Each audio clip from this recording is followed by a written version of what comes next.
Sejam muito bem-vindos ao Mesa de Debates. Aqui quem está falando é o Guilherme e vamos dar início aqui na nossa programação da semana, trazendo aqui os debates e as conversas, né, que a esquerda, né, faz. E hoje eu estou aqui numa atividade do PCBR, né, de São José dos Campos, que está discutindo aqui, né, as tarefas dos comunistas, né, nesse atual período que nós estamos vivendo, e também, né, tá discutindo, né, tarefas, né, sindicais, tarefas que os comunistas têm que cumprir. Foi uma atividade boa aí, conduzida aí por dois companheiros, né? E fique aí com a gente, confira como foi mais uma atividade que o Mesa de Debates fez a cobertura. Eu estou aqui com o Vitor, do PCBR de São José dos Campos. E, Vitor, primeiramente, né, como você está avaliando o debate aí que está sendo feito, né, e pelos camaradas aí do seu partido? Bom dia a todo mundo, boa tarde, boa noite para quem for mais tarde, né? Queria agradecer aí pela oportunidade de estar conversando com vocês. E é isso, né? Acho que a gente está no momento agora de organizar o movimento proletário, o movimento comunista na cidade, mas não só, né? Entender quais são as dinâmicas da luta de classes nesse período e no próximo período que vem, né? Com a ascensão da extrema-direita, retomando várias prefeituras em todo o canto do Brasil, e aqui em São José não é diferente, né? Ela se expressa tanto no público quanto no eleições secretarias, e por isso nosso partido está tentando fazer um debate formativo, um debate, né, que ajude os trabalhadores e as trabalhadoras, inclusive, a tomar os rumos da sua própria vida na sua luta. Perfeito. E o Vitor, fala um pouco aí da cidade, né, de São José.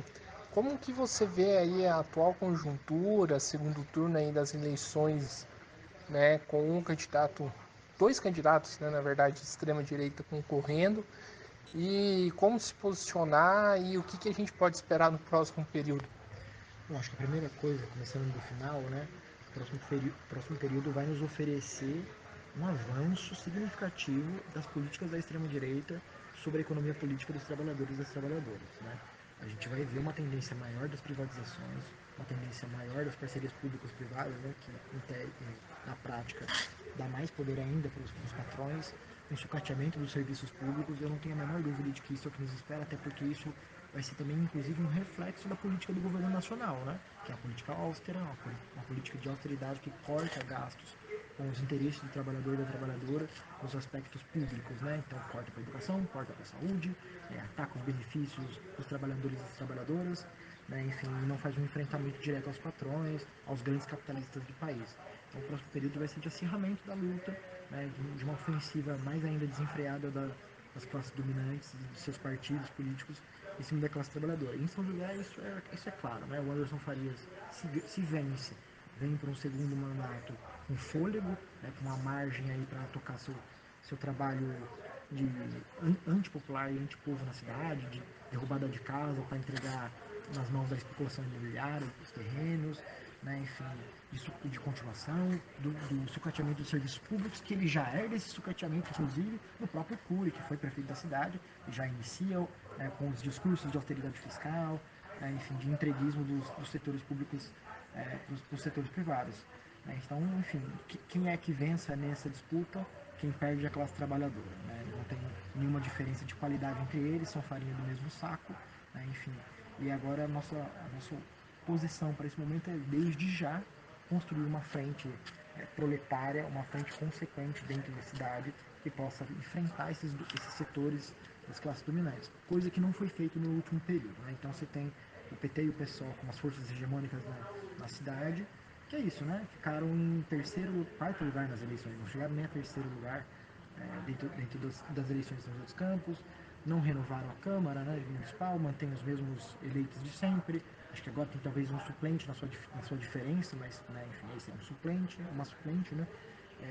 Então, não trabalha para a organização da classe trabalhadora, não trabalha pela politização da classe trabalhadora, tem lutas pontuais e conquistas individuais os seus quadros, para suas figuras, e não um projeto político de organização da classe, para que a classe trabalhadora seja protagonista na luta na cidade e, enfim, consiga renovar os processos políticos institucionais dentro da cidade.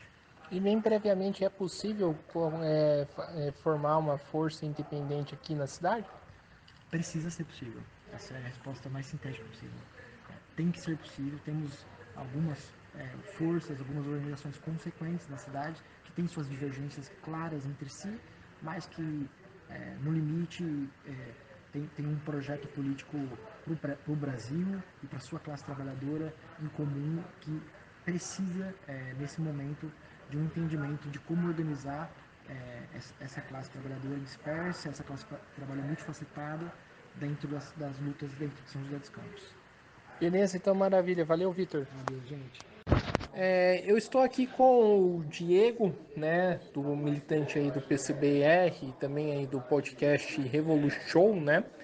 E Diego, primeiramente, frente à conjuntura que nós estamos vivendo, qual que é a importância da gente realizar esse tipo de debates, né, que vocês estão fazendo? O que você acha que pode ser importante aí, né, de se colocar nessa discussão? Eu acho que depois desse processo eleitoral, né, que alguns lugares ainda estavam passando o segundo turno, a gente vê o avanço e a vitória, né, da extrema-direita e da direita como a influência política, né, dos grandes empresários, da burguesia.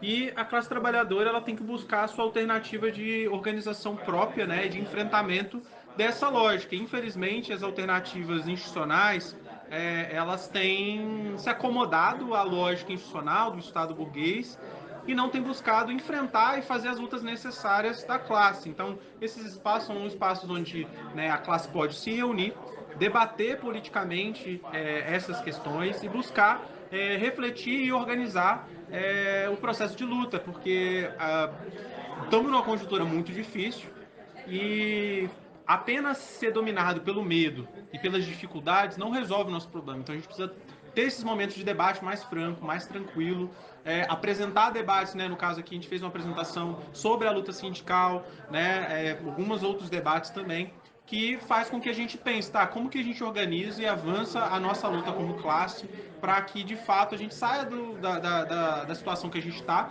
e avance, né, na nossa perspectiva, numa sociedade socialista, né, num processo revolucionário. Mas, até isso, nós precisamos avançar muitas pequenas coisas das lutas de organização da classe, que hoje é muito precária, para que a gente consiga sair desse cenário aterrorizante, da qualidade de vida, dos baixos salários, dos transportes lotados, e tudo isso depende de espaço onde a classe debata sobre esses problemas. Você falou dessa questão do medo, né? Eu vejo muita gente de esquerda, principalmente quem é independente, né, está com medo, aí por isso acaba, por exemplo, se adaptando politicamente, né? Qual que é a importância, né, de chegar nessas pessoas e qual que é a importância da esquerda organizada saber fazer balanço? Eu acho que o medo é um afeto importante. Ter medo é importante porque ele ajuda, ele nos dá um alerta de uma situação que a gente está vivendo. Só que a gente precisa, diante do medo, conseguir entender da onde esse medo vem, quais são os problemas que estão colocados, né? E você falou do balanço, dos debates. Eles são momentos que a gente não pode dispensar a teoria, né? A gente tem vários intelectuais, teóricos, pesquisadores que fazem reflexões, estudos, análises, assim como a própria experiência de organização de luta de vários trabalhadores, que a gente permita refletir e falar, olha, por que nós estamos nessa situação? Né? Quais são, por trás da aparência dos fenômenos que a gente está vendo, do crescimento, quais são as bases econômicas disso? Quem são os grandes empresários que estão financiando? Quem são os processos, né, de pautas, de ataques que a gente tem sofrendo? E aí a gente precisa, né, como trabalhadores, eu não gosto nem de usar a perspectiva de esquerda, né? Porque isso foi tão descaracterizado nos últimos anos que esquerda é o quê? Né? As pessoas não conseguem nem definir. Eu prefiro assim, a partir de uma perspectiva de trabalhador, de trabalhadora, a gente precisa organizarmos como classe e buscar respostas de independência de classe. Porque nós vivemos numa sociedade em que nós somos forçados a vender a nossa força de trabalho nós somos expostos a todo tipo de coisa, enquanto um pequeno grupo se apropria de toda a riqueza que a gente produz. Então, a gente tem que buscar esses caminhos de auto-organização, de balanço, de identificar, olha, erramos, tivemos um resultado ruim.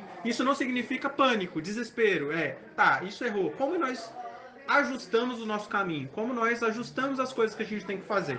Porque senão a gente fica sempre refém do medo, do desespero, da desesperança. E aí a teoria, a conversa, o debate permite a gente vislumbrar para além desse cenário terrível, ao mesmo tempo identificando, estamos num cenário horrível. Não adianta falar assim, eu gostaria que a realidade fosse desse jeito, mas ela não é, ela é desse jeito que a gente está vivendo, e para a gente transformar ela, precisa de organização, precisa de debate, e esse é o papel. Então, quem tem interesse em debater, em participar disso, tem que buscar espaço de organização, numa associação de moradores, num sindicato, num partido político, né? E a gente é um partido político que se coloca dentro desse espaço, tentando pautar, discutir, colocando a nossa perspectiva coletiva, né, sobre o acúmulo que a gente tem. Maravilha, valeu, Diego.